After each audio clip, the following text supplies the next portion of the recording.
अस्सलामु अलैकुम वरहमतुल्लाहि वबरकातुहू।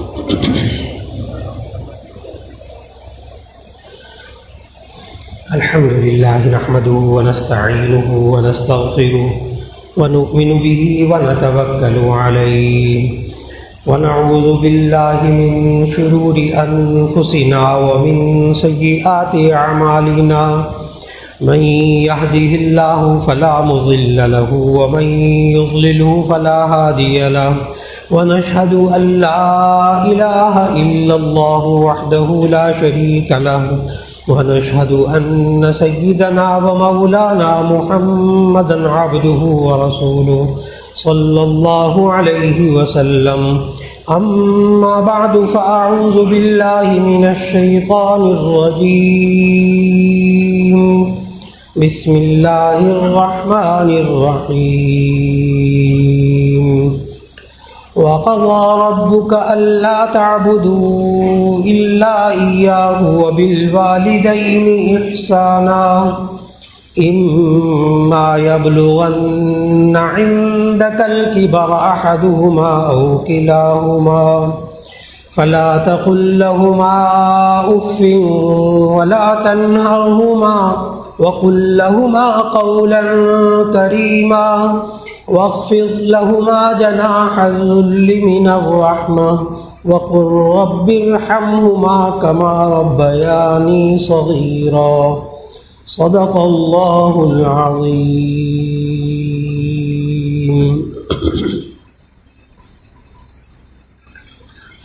अल्लाह रब्बुल इज़्ज़त ने इस इंसान को पैदा फरमाया और ये इंसान ज़िंदगी के किस मरहले में इसकी क्या ज़रूरियात होती हैं और ज़िंदगी के किस उम्र के हिस्से में इस इंसान का क्या मिजाज बन जाएगा और उसके अंदर क्या खूबियाँ क्या खामियाँ पैदा हो जाती हैं,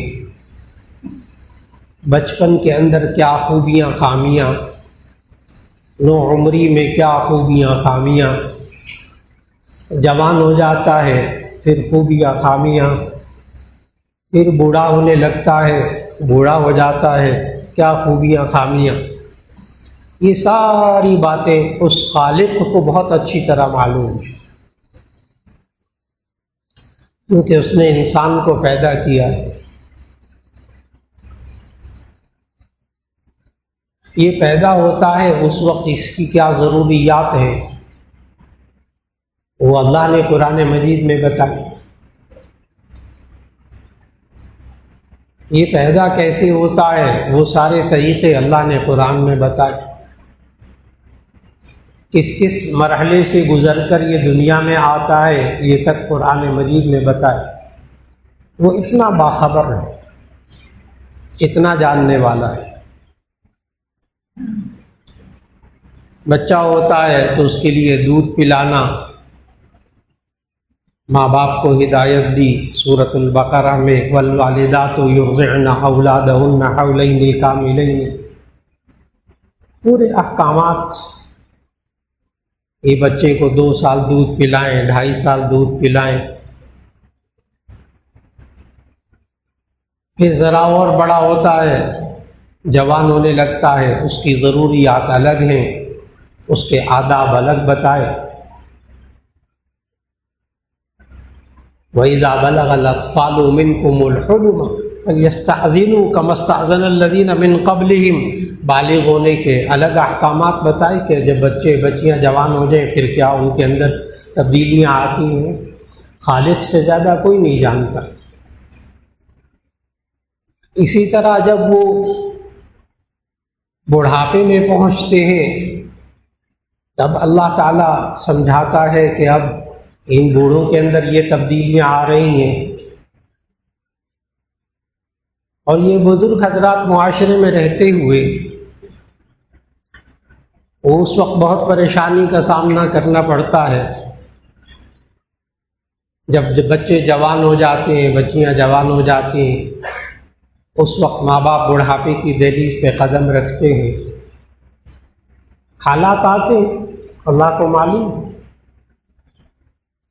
कि मैंने जो इस इंसान को पैदा किया है, ये बच्चे जवान हो गए हैं, इनकी राय अलग है, इनकी सोच अलग है, इनकी चाहतें ख्वाहिशें अलग हैं, इनकी तबीयत बिल्कुल मुख्तलिफ है। और फिर ये जो माँ बाप बूढ़े हो गए, बाल सफ़ेद हो गए, इनके अंदर मिजाजों में तब्दीलियां आ गई। कुछ ज़िंदगी के तजर्बों ने, कुछ ज़िंदगी की ठोकरों ने इन बूढ़ों को अपने मामूलात में, अपनी सोचों में बहुत पुख्ता कर दिया होता है। उनकी आदतें पुख्ता हो चुकी होती हैं। नई नस्ल के नौजवान बच्चे और बच्चियां, इनकी आदतें, इनकी सोचें मुख्तलिफ होती हैं। इस सूरत में जो मुआशरे के अंदर हालात आते हैं, उससे भी अल्लाह बखूबी वाकिफ़ है। अल्लाह ने कुरान मजीद में उसकी भी हिदायत दी। इन बुज़ुर्गों को, जितने भी आज बुज़ुर्ग मौजूद हैं, वो बूढ़े हो गए, उन्हें मालूम कि बचपन में इनके दादा दादी अपने वाक़यात सुनाते थे, अपनी ज़िंदगी के तजर्बात बैठकर सुनाते थे, चाहे कहानियों की सूरत में सुनाते थे। उससे बच्चों के ज़हन के अंदर मालूम होता था कि इन माँ बाप ने इनको कैसे पाला, इन माँ बाप ने क्या कुर्बानियाँ दी हैं। और अगर हम बूढ़े लोग अब अपनी दूसरी और तीसरी नस्ल को, दूसरी नस्ल उनकी अपनी औलाद, तीसरी नस्ल पोते पोतियाँ, नवासे नवासियाँ, अब अगर इनको ये वक्त नहीं दे पाएंगे तो इसी सूरत के अंदर ये नई नस्ल अपने बुज़ुर्गों की कुर्बानियों से, माँ बाप की कुर्बानियों से, बाप दादा की कई नस्लों की कुर्बानियों से आगाह नहीं होते। जब आगाह नहीं होते तो नाशुक्रे बनते, अपने बुज़ुर्गों के तजर्बात उनके ज़हनों में नहीं होते, उन बुज़ुर्गों की खिदमात उनके ज़हन में नहीं होती। यही बच्चे और बच्चियां जिनको आप वक्त नहीं दे पाते, जब जवान हो जाते हैं और खूब पढ़ लिख जाते हैं तो हमारे सामने कहते हैं, आपने हमारे लिए क्या किया है? ये बूढ़ा हो गया, मेहनत कर करके सब चीज़ें, घर बना के दिया, गाड़ियाँ दी, खुला दिया, सहूलियात दी, आला तालीम दिलवाई, इतना फीसों पे खर्चा किया। बड़े होकर कहता, आपने हमारे लिए क्या किया? नाशुक्रापन। उसमें हम बुजुर्गों की बहुत बड़ी कोताही इसमें शामिल है। हम उनको आगाही नहीं कर सके, बता भी नहीं सके। ये कहना कि इन बच्चों को सब कुछ नजर नहीं आता, जी नजर आता है, इसके बावजूद बताना पड़ता है, एहसास दिलाना पड़ता है। चुनाचे अब पाकिस्तान बनाने में, क़याम पाकिस्तान में हमारे कितने जो अब बुजुर्ग हैं, जिनकी उम्र 78 साल 80 साल अब है, तो पाकिस्तान को बने हुए 78 साल हो गए। तो जो 80 साल के बुजुर्ग हैं, उन्होंने भी अब क़याम पाकिस्तान बनते हुए नहीं देखा। ये तो ये कि 10-12 साल की उम्र के होते उस वक्त की नस्ल, ये जो 25 साल है, इसमें एक नस्ल तब्दील हो जाती है। हर 25 साल बाद एक जील तब्दील होती है। जील अरबी में कहते हैं नस्ल को। हर 25 साल बाद एक नस्ल तब्दील होती है। तो 25, 25, 50, फिर 25, 75। अब अगर 78वां साल है तो इसका माना ये कि ये चौथी नस्ल है।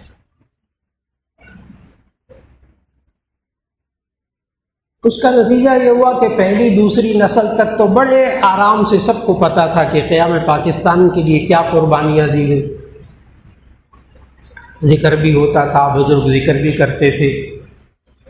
कोई बुजुर्ग कहते थे मेरी माँ को ज़बह कर दिया गया, कोई कहते थे मेरे सारे ख़ानदान को ज़बह कर दिया गया, मैं बस छोटा सा था, मैं ही बचा उस रेलगाड़ी में, उस बैलगाड़ियों में सफ़र कर करके यहाँ तक पहुँचे।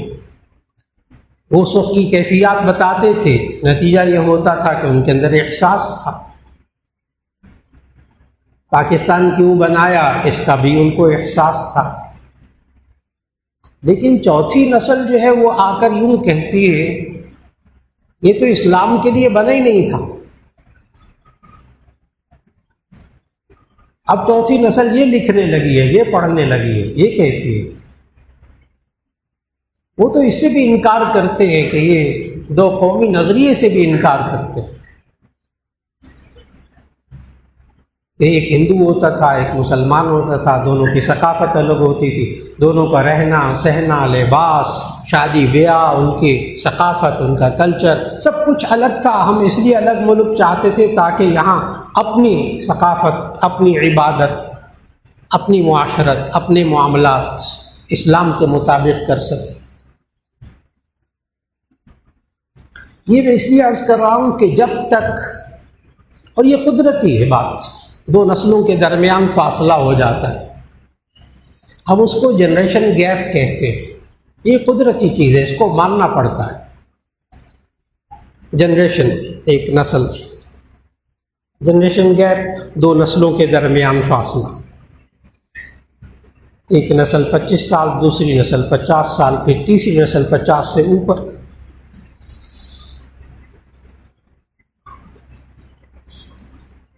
और उसी की बुनियादी वजह से जब तक किसी की कुर्बानियों की अहमियत नहीं होती, उस वक्त तक उस इंसान की भी अहमियत नहीं होती। जब तक माँ की कुर्बानियाँ बच्चों के जहनों में ना हो, माँ की अज़मत उनके जहन में नहीं होती। जब तक बाप की कुर्बानियाँ बच्चों के जहन में ना हो, बच्चों के जहन में बाप की अहमियत नहीं होती। और फिर उसके नतीजे में हमारे मुआशरे के अंदर ख़ास तौर पर ये जनरेशन गैप बहुत बढ़ गया, नस्लों के दरमियान फासला बहुत बढ़ गया। बुजुर्ग नौजवानों को बेवकूफ़ समझते, बच्चों को तो वैसे ही बच्चा समझते। बड़ी गलती हो जाती है। और जो बच्चे हैं वो नौजवान जो होते हैं, वो बेटे बेटियां, वो बुजुर्गों के पास बैठना भी पसंद नहीं करते।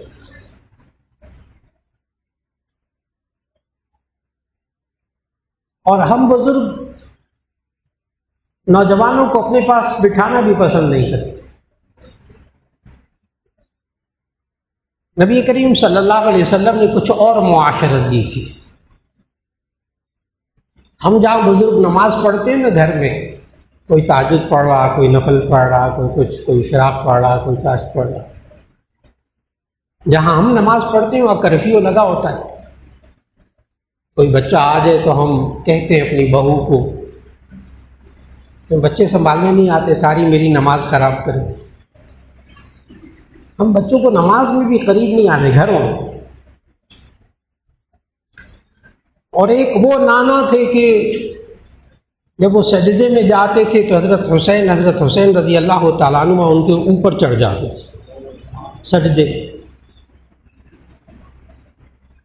वो सजदा और लंबा कर देते थे, हदीस में मौजूद,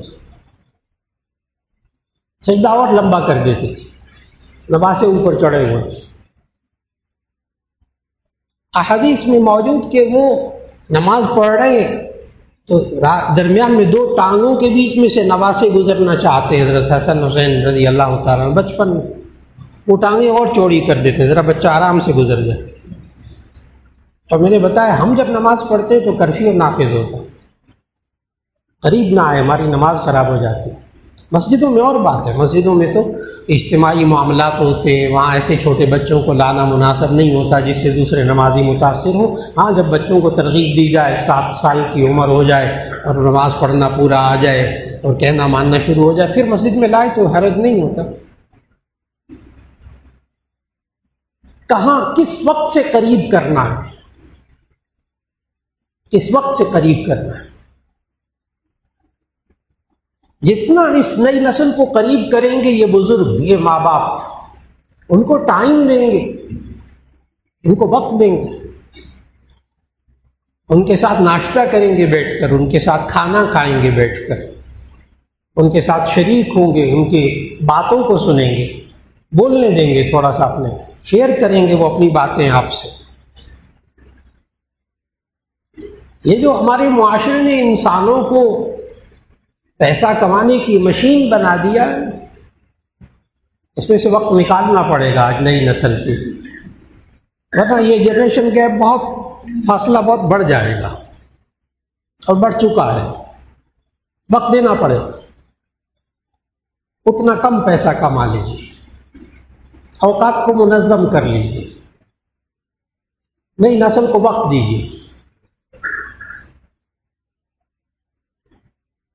उनके कामों, उनके मसाइल को समझने की कोशिश कीजिए, उन पर शफ़क़त कीजिए। नबी करीम सल्लल्लाहु अलैहि वसल्लम ने तो यहाँ तक फरमाया था कि लैसा मिन्ना मन लम यरहम सगीरना वलम युक़िर कबीरना।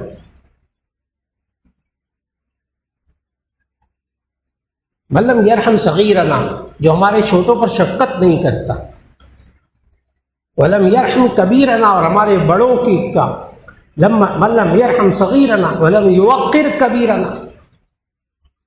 पहला जुमला है मल्लम यरहम सगीरना, जो छोटों पर रहम नहीं करता, शफ़क़त नहीं करता। फिर है वलम युक़िर कबीरना, जो हमारे बड़ों की इज्जत नहीं करता, फलैसा मिन्ना, वो हम में से नहीं है।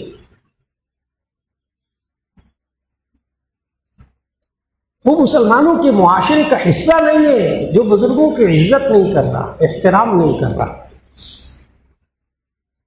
लेकिन मेरे अज़ीज़ान मोहतरम, नबी करीम सल्लल्लाहु अलैहि वसल्लम ने फरमाया उअतीतु बिजवामिइल कलिम, पहले अंबिया को जो चीज़ें नहीं दी गई, वो नबी सल्लल्लाहु अलैहि वसल्लम को जो चीज़ें दी गई, उनमें से एक चीज़ ये भी है उअतीतु बिजवामिइल कलिम, मुझे कलिमात की जामियत अता की गई है। नबी सल्लल्लाहु अलैहि वसल्लम जो जुमले भी बोलते थे ना, उनके अंदर जुमलों की तक़दीम व ताख़ीर में, पहले ये कहा बाद में ये कहा, उसमें भी हिकमत होती थी,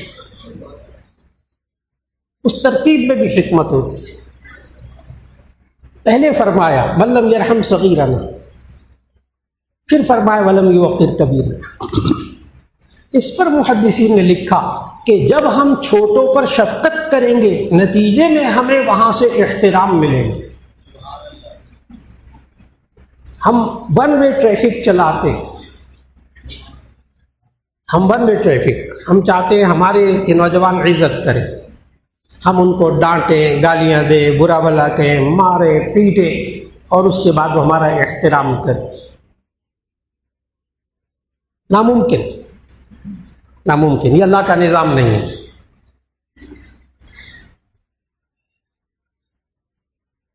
अल्लाह का निज़ाम क्या कि पहले ये बुजुर्ग, ये माँ बाप, ये मुआशरे के बुजुर्ग, ये उस्ताद हैं, ये उन पर शफ़क़त करेंगे, नतीजे के अंदर उनके अंदर एहतराम पैदा होगा, लाजिमन एहतराम करेंगे। मार भी हो छोट हल्की फुल्की तो उसमें भी शफ़क़त, बच्चे समझेंगे, बच्चों पर, बड़ों के लिए नहीं। बालिग हो जाए फिर हाथ ना उठाएं उन पर, फिर कुछ मिलेगा नहीं, फिर कुछ मिलेगा नहीं। अब सवाल ये है कि हम कैसे तरबियत करें उस नई नस्ल की, क्या किन बातों का ख्याल रखें जिसके नतीजे में अल्लाह रब्बुल इज़्ज़त हम सबको इस मुआशरे के अंदर, जो हम माँ बाप और मुआशरे के बुजुर्गों और नौजवानों के दरमियान ये बहुत फासला जो आ गया, इस फासले को कैसे ख़त्म किया जा सके, कैसे ख़त्म किया जा सके, कम कैसे किया जा सके, उसके लिए अल्लाह रब्बुल इज़्ज़त ने आज नौजवान बच्चों को भी शिकायत है कि माँ बाप हम पर एतमाद नहीं करते। आज नौजवान नस्ल को इस पर भी शिकवा है कि माँ बाप हमारी चाहतों का ख्याल नहीं करते, हमारी मर्जी का ख्याल नहीं करते, हमारी राय का एहतराम नहीं करते। हम पढ़े लिखे लोग, बच्चे भी बच्चियां भी, दोनों तरफ, नतीजतन घरों में, नौजवान बच्चों में और बुजुर्गों में क्लैश सामने आता है, तारुफ सामने आता है, झगड़े सामने आते हैं। ये तरबियत का कोई हिस्सा नहीं है कि मैं अपने मौलाना बस तवील अरसा हो गया, 6 महीने हो गए, साल हो गया, मेरे और जवान बेटे के दरमियान बातचीत छूटी हुई है, बात ही नहीं करता मैं। बहुत गलत बात, बहुत गलत बात, नुकसानदेह बात। अब सवाल यह है कि किस तरह, अब नौजवान भी चाहते हैं, उसके जवाब में नौजवान अकड़ता भी है, बदजुबानी भी करता है, नाफरमानी भी करता है, और बाज़ सूरतों में, बाज़ घरों में जुबानों पर अल्फाज तो नहीं आते,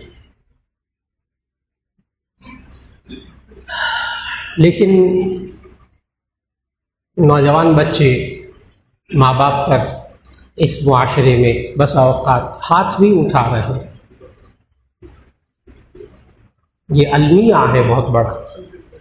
मैंने कहाँ से बात शुरू की, कहाँ तक पहुंची। मैंने बताया कि अल्लाह खालिक है, अल्लाह को मालूम है कि ये नौजवान होगा, इसकी तबीयत में क्या तब्दीलियां आएंगी, और ये बूढ़ा हो जाएगा, माँ बूढ़ी हो जाएगी, बाप बूढ़ा हो जाएगा, फिर क्या होता है।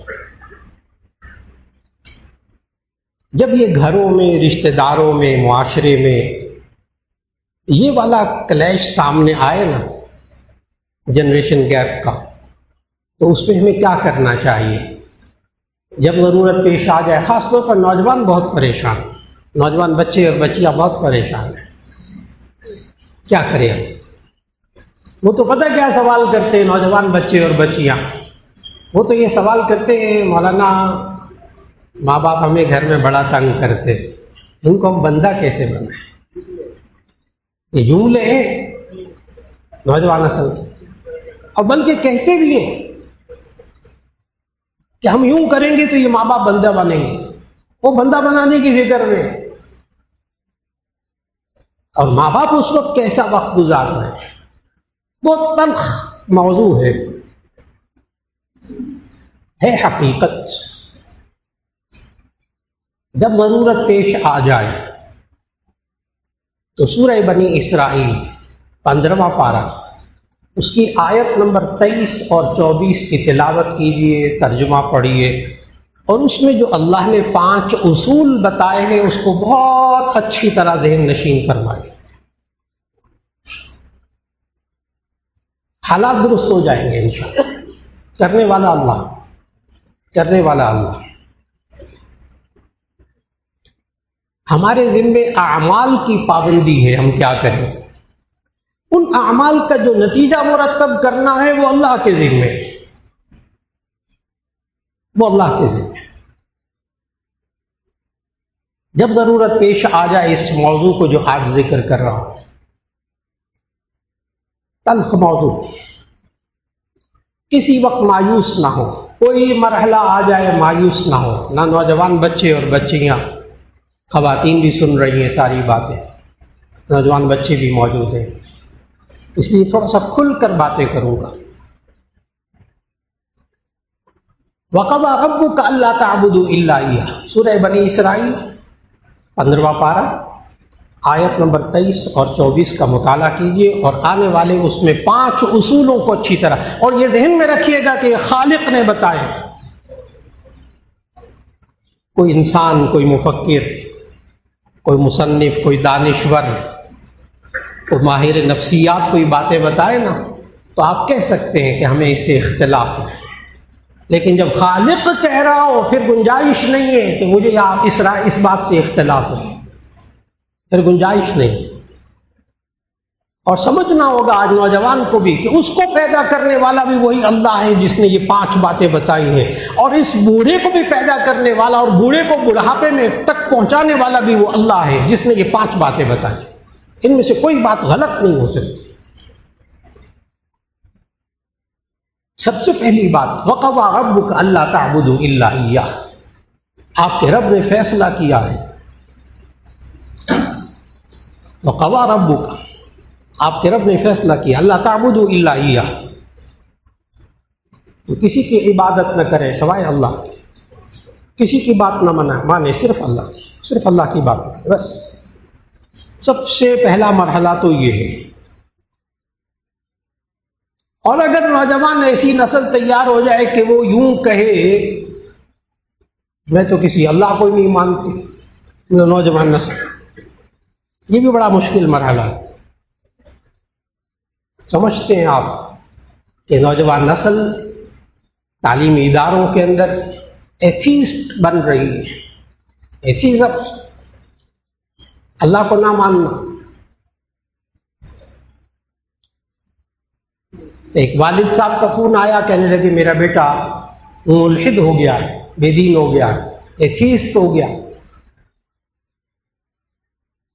मैंने कहा अच्छा, मालूम था कि वालिद साहब बड़े अच्छे बाशरा नमाजी माशाअल्लाह। जवान बच्चा, मैंने कहा क्या कर रहा है? कहने के जी वो BBA कर रहा है। मैंने कहा जी तो बड़ा काबिल बच्चा है, उस बच्चे को भी ले आए। वालिद साहब भी आ गए, बच्चा भी आ गया। मैंने वालिद साहब ने से पूछा कि सुनाइए क्या फरमा रहे? कहने के ये बच्चा मेरा जो है वो एथीस्ट हो गया, मुल्हिद हो गया, बेदीन हो गया। मैंने कहा अच्छा। बच्चे की तरफ मुँह करके कहा, मैंने कहा बेटा आप मुल्हिद हो गए हो? कहने आज मैं मुल्हिद हो गया, बेदीन हो गया, एथीस्ट हो गया। मैं कहने लगे एथीस्ट हो गया। मैंने कहा अच्छा, आप मुतमईन हो एथीस्ट होने पर? कहने लगे जी हाँ मैं मुतमईन हूँ। मैंने कहा फिर अल्लाह का शुक्र अदा करो अगर मुतमईन हो तो। वो कहने लगा हाँ अल्लाह का शुक्र अदा करता हूँ, मैं एथीस्ट हूँ। मैंने कहा तुम एथीस्ट हुई नहीं, तुमने अभी मेरे सामने अल्लाह का शुक्र अदा किया। बात को बड़ी तवज्जो से समझना। मैं कहा तुम एथीस्ट हुई नहीं, तुमने तो अभी कहा मैं अल्लाह का शुक्र अदा करता हूँ। जब मानते नहीं तो शुक्र किसका अदा कर रहे हो? फिर मैंने वालिद साहब को समझाया। मैंने कहा असल बात क्या हुई है कि ये जवान बच्चा नमाज नहीं पढ़ता था, तुमने कहा तुम नमाज नहीं पढ़ते, अल्लाह को नहीं मानते। वो कहते वो अल्लाह को नहीं मानता। बार बार नमाज पढ़ने पर तंग किया ना जब नौजवान को, बस उसने कह दिया बच्चा मेरा बेदीन हो गया। और तुम अल्लाह को नहीं मानते, नमाज नहीं पढ़े? वो कहते नहीं मैं नहीं मानता अल्लाह को। और वो मेरे पास ले आए बच्चे को, हालांकि बच्चा मुसलमान, कोई एथीस्ट नहीं हुआ। हमसे गलती जो हम बच्चों को एकदम बेदीन करार दे देते, जो हम बच्चों के ऊपर मेहनत शुरू से नहीं कर पाते, उनको दीनी तालीम नहीं दिलवाते, उनको कुरान हकीम नाजरा नहीं पढ़वाते, उनको तर्जुमा नहीं पढ़वाते, उनको दीनी हल्कों में नहीं लाते, वहां उन तालीम इदारे में दाखिल कर दिया जहां वो अल्लाह का नाम भी नहीं लेते, तारुफ नहीं करवाते। तो पहली बात, नौजवान बच्चों और बच्चियों को लाइन पर लाने के, सीधे रास्ते पर लाने के लिए पहली जरूरत वक़ज़ा रब्बुका अल्ला ताबुदू इल्ला इय्याह। आपके रब ने फैसला किया है कि आप अल्लाह के सिवा किसी की इबादत न करें, अल्लाह की बात माने। वबिल वालिदैनि इहसाना, माँ बाप के साथ अच्छा सलूक करें। फिर आगे ये आयत सिर्फ नौजवान बच्चों और बच्चियों के बारे में जो आज मौजू हमारे मुआशरे का, आगे अल्लाह ताला ने फरमाया इम्मा यबलुगन्ना, माशाअल्लाह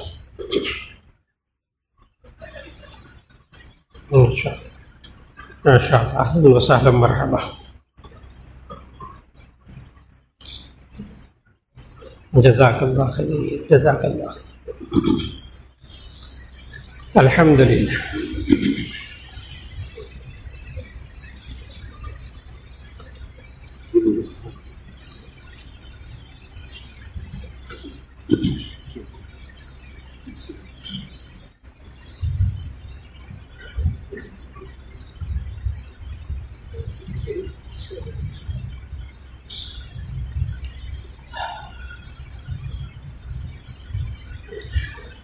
तो अल्लाह रब्बुल इज़्ज़त ने आज नौजवान नस्ल और बड़ों और छोटों के दरमियान, बुज़ुर्गों और नौजवान नस्ल के दरमियान ये जो जनरेशन गैप आया, उसको संभालने के लिए अल्लाह ने कहा इम्मा यबलुगन्ना इंदकल किबरा अहदुहुमा औ किलाहुमा। और मैंने बताया ये आयत नौजवानों के लिए, छोटे बच्चों के लिए नहीं, नाबालिग बच्चे छोटे। इम्मा यबलुगन्ना इंदकल किबर अहदुहुमा औ किलाहुमा, जब ये दोनों बूढ़े हो जाए या इनमें से एक बूढ़ा हो जाए, फला तकुल लहुमा उफ़्फ़िन, नंबर 1, इनको उफ भी नहीं कहना, उफ नहीं कहना। उफ तकलीफ की हल्की सी आवाज, कोई ऐसी बात इनसे ना कहे, कोई ऐसा काम ना करे जिससे इनको जरा बराबर भी तकलीफ हो। ला तकुल लहुमा उफ़्फ़िन, जब ये माँ बाप बूढ़े हो जाए या इनमें से एक बूढ़ा हो जाए, फला तकुल लहुमा उफ़्फ़िन, उनको उफ भी नहीं कहना, तकलीफ की हल्की सी बात भी नहीं कहनी। मिजाज बनाना, शुरू से मिजाज बनाना, बेटा इससे तकलीफ होती है, इस बात से तकलीफ होती है, माँ बाप के सामने नहीं करनी चाहिए। शुरू से समझाया जाए, इस बात से तकलीफ मिलती है, इस बात से राहत मिलती है।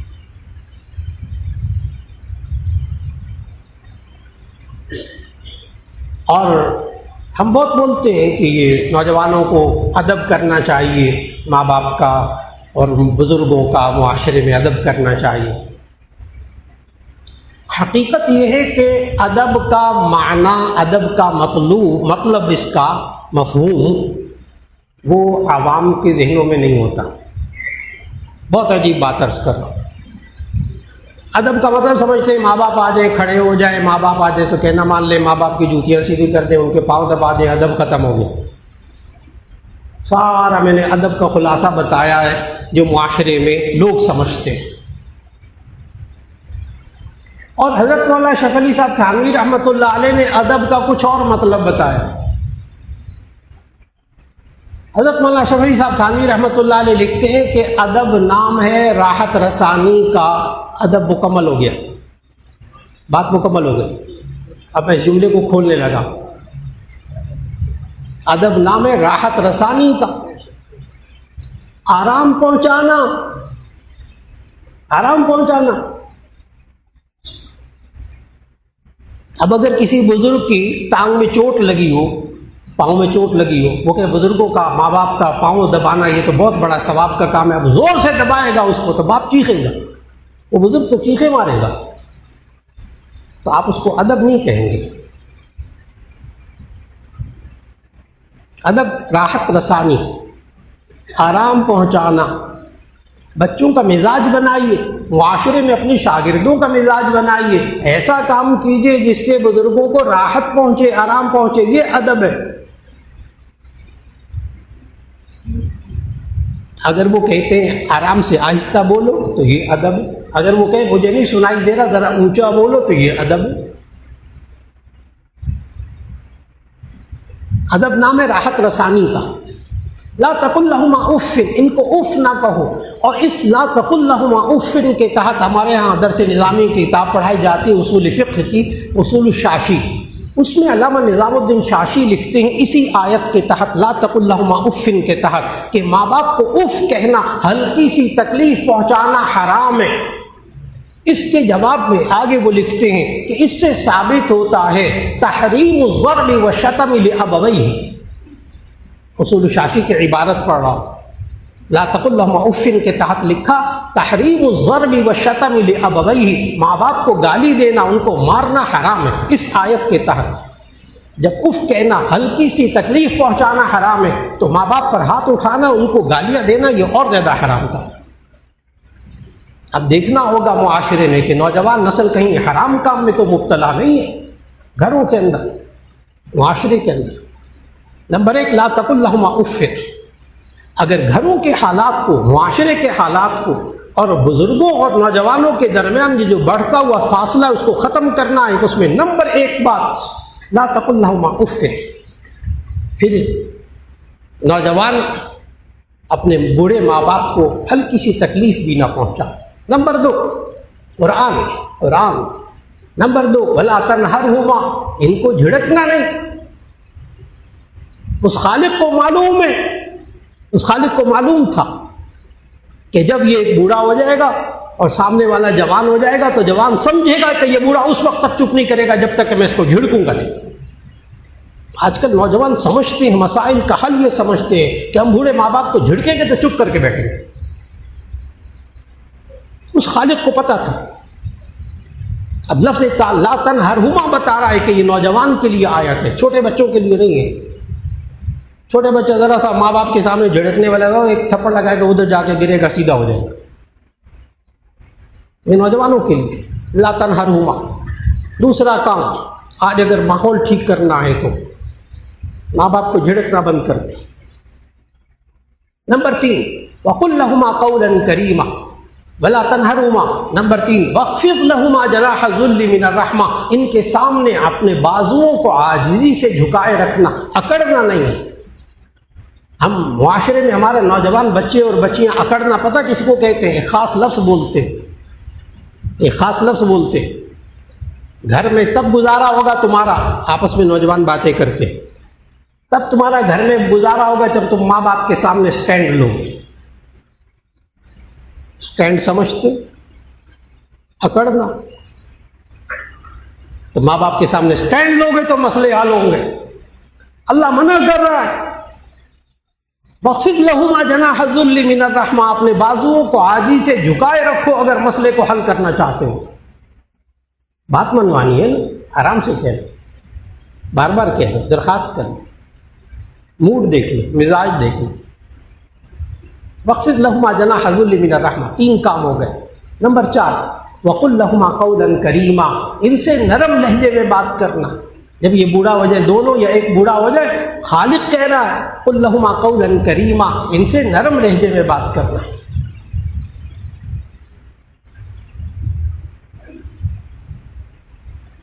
अगर हम नौजवान नस्ल से बचपन से लेकर जवान होने तक हम सख्त लहजे में बात करेंगे, हम झिड़क कर बात करेंगे, अब वो 20-22 साल का पढ़ा लिखा जवान हो गया,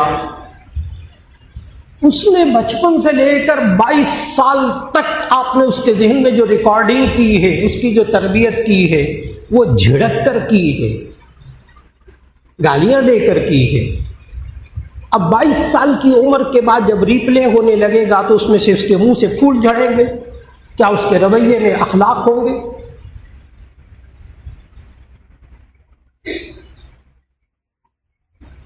हम बुजुर्गों से गलती हुई कहीं।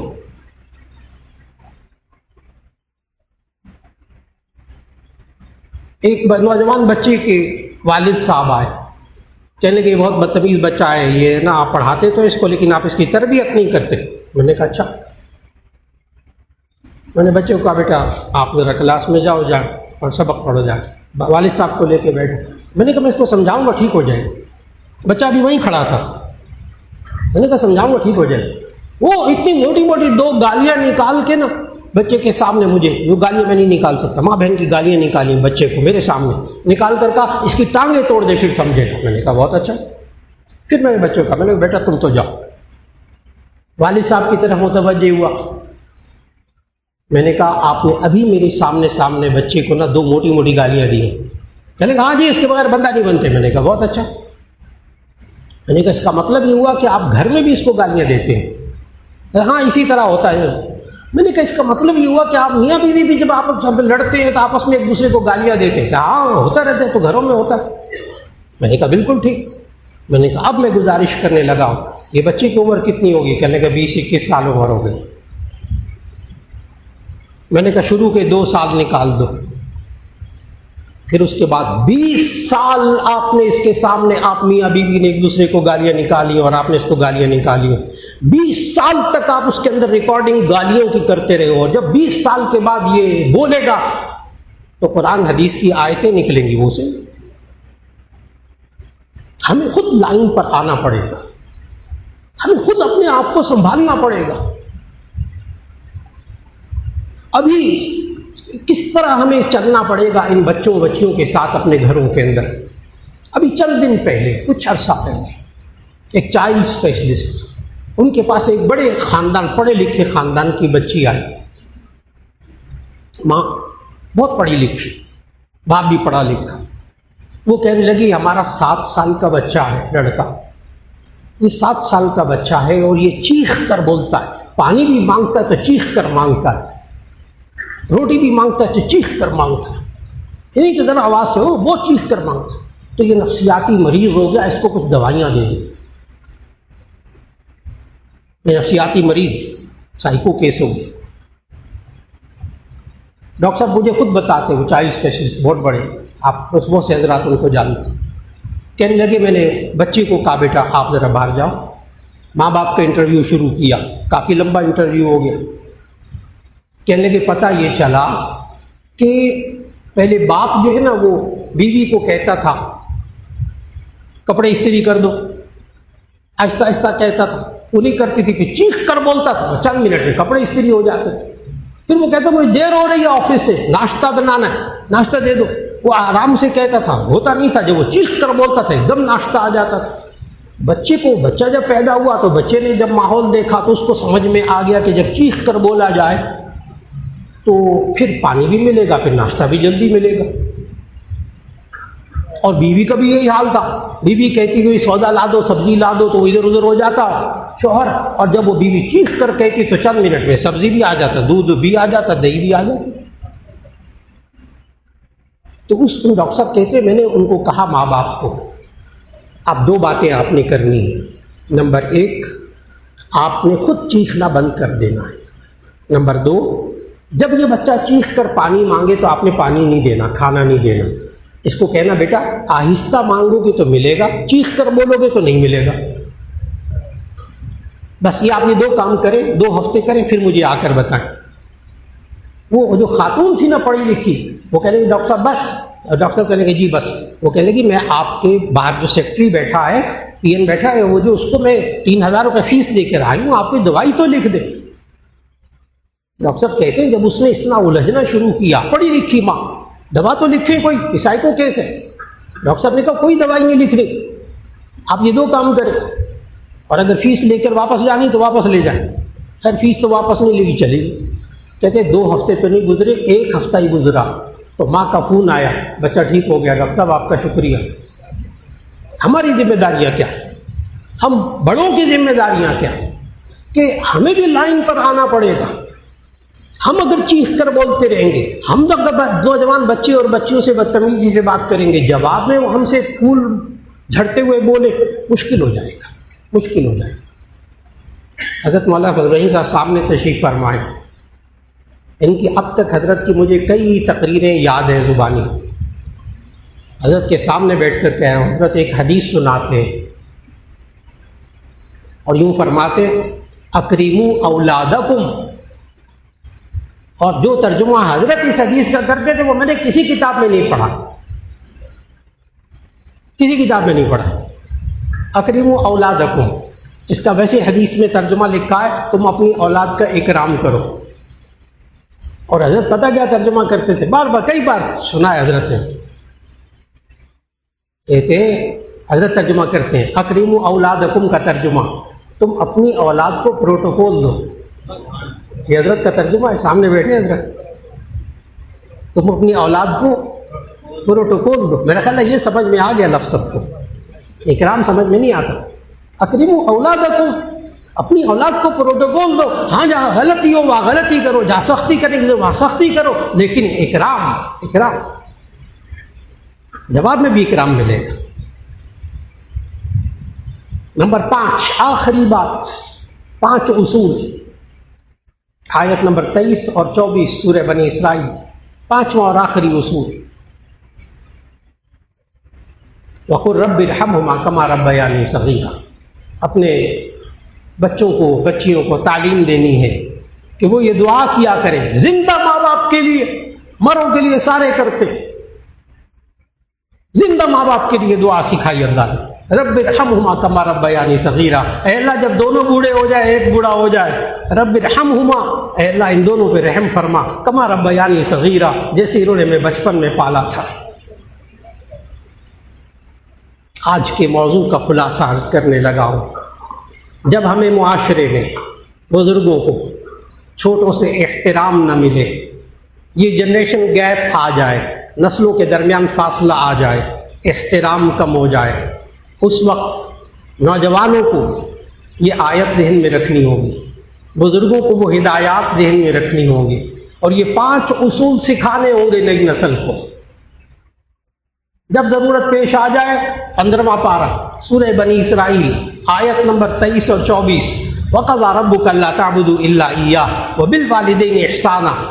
इम्मा यबलुगन्ना इंदकल किबर अहदुहुमा व किलाहुमा, जब दोनों बूढ़े हो जाए या एक बूढ़ा हो जाए, नंबर 1 फला तकुल लहुमा उफ़। अब बच्चों को बच्चियों को सिखाना है, नौजवान नस्ल को सिखाना है, देखो ऐसे काम करो जिससे बुजुर्गों को तकलीफ ना हो। नंबर 1, हमसे तकलीफ ना पहुंचने पाए इन बुजुर्गों को। नंबर 2, ला तनहरहुमा, इनको झिड़कना नहीं। नंबर 3, वख्फिज़ लहुमा जनाह ज़ुल्ली मिनर रहमा, इनके सामने अपने बाजुओं को आजिज़ी से झुकाए रखना। नंबर 4, वक़ुल लहुमा क़ौलन करीमा, इनसे जब बात करें नरम लहजे में बात करें, नरम लहजे में बात करें। नंबर 5 आखिरी उसूल, वक़ुल रब्बिरहमहुमा कमा रब्बयानी सगीरा, जिंदा माँ बाप के लिए दुआ मांगे कि अल्लाह इन दोनों पे रहम फरमा जैसे इन्होंने मैं बचपन में पाला। अल्लाह रब्बुल इज़्ज़त हमें मुआशरे में बुजुर्गों और नौजवानों में आपस में एहतराम और आपस में शफ़क़त और ये जो दूरियां पैदा हो गई, अल्लाह इन फासलों को ख़त्म कर दे और मुआशरे के अंदर ये मोहब्बत और उल्फत बुजुर्गों के दरमियान, नौजवानों के दरमियान पैदा फरमा दे। घरों के हालात अल्लाह सुकून वाले कर देगा इंशाअल्लाह। दुआ फरमा लीजिएगा। अल्हम्दुलिल्लाहि रब्बिल आलमीन। अल्लाहुम्मा सल्लि अला सय्यिदिना व मौलाना मुहम्मदिन व अला आलि सय्यिदिना व मौलाना मुहम्मदिन व बारिक वसल्लम। रब्बना आतिना फिद दुनिया हसनतन व फिल आखिरति हसनतन व क़िना अज़ाबन नार। या अल्लाह हमारे गुनाहों को मुआफ़ फरमा, हमारी लग़ज़िशों कोताहियों को मुआफ़ फरमा। या अल्लाह औलाद तेरी बड़ी नेमत है, ए अल्लाह इस बच्चों और बच्चियों की तरबियत की तौफ़ीक़ अता फरमा। या अल्लाह इस नई नस्ल को बुज़ुर्गों का एहतराम करने की तौफ़ीक़ अता फरमा। और या अल्लाह हम बुज़ुर्गों को, छोटों को शफ़क़त करने की तौफ़ीक़ अता फरमा। या अल्लाह घरों में सुकून अता फरमा, बरकतें अता फरमा। घरेलू मामलात को या अल्लाह सुलझाने की तौफ़ीक़ अता फरमा। और या अल्लाह ख़ास तौर पर जो बीमार हो, जितने हमारे बुज़ुर्ग हैं बीमार हैं, अल्लाह सबको शिफ़ा अता फरमा। ख़वातीन सुन रही हैं, ख़वातीन हैं, बच्चे हैं, नौजवान हैं, या अल्लाह जो बीमार है सबको शिफ़ा अता फरमा। ख़ुसूसन हज़रत मौलाना फ़ज़लुर रहीम साहब दामत बरकातुहुम, अल्लाह कामिल शिफ़ा अता फरमा दे। अब बहुत बेहतर तबीयत रहने लगी है डॉक्टरों के कहने के मुताबिक। अल्लाह रब्बुल इज़्ज़त हज़रत को कामिल शिफ़ा अता फरमा दे। हज़रत मौलाना अरशद उवैस साहब वो बीमार रहते हैं, अल्लाह ताला उनको भी कामिल सेहत अता फरमा दे। या अल्लाह हम सब की दुआओं को कबूल फरमा ले। व सल्लल्लाहु तआला अला खैरि खल्क़िही मुहम्मदिन व आलिही व अस्हाबिही अजमईन बिरहमतिका या अरहमर राहिमीन।